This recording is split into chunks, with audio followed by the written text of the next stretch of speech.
bir aktyor var. Danışanda biraz nateres danışır da. Rəhbər bunu çağırıp xüsusilə qeyd edib ki, bax sənə söz versələr, çox danışma ha.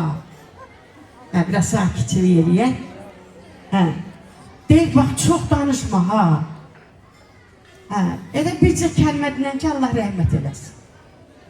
Deyir ki, yaxşı.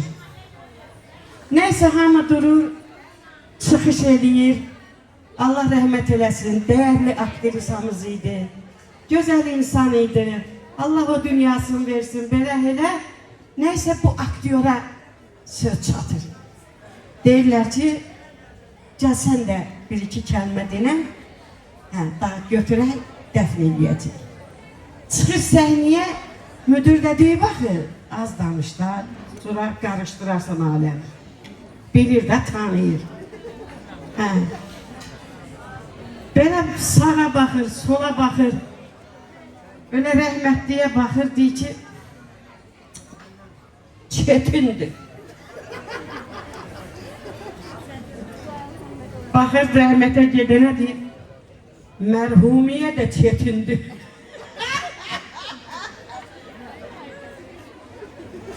Əldə Allah Teala ağımıza can sağlığı versin. Ben istemiyorum.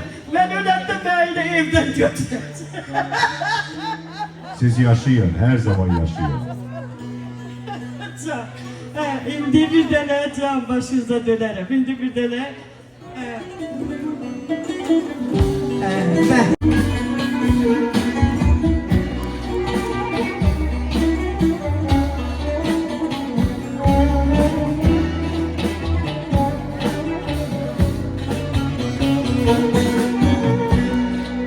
Küçelere su serpmişler, küçelere su serpmişler.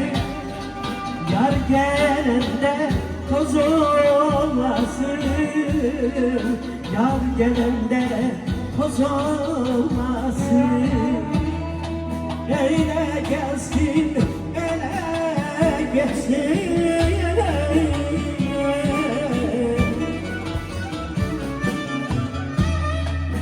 Ele gelsin, ele geçsin, aralıkta söz olmasın, aralıkta söz olmasın, yar, aralıkta söz olmasın, aralıkta söz olmasın, hey söz olmasın.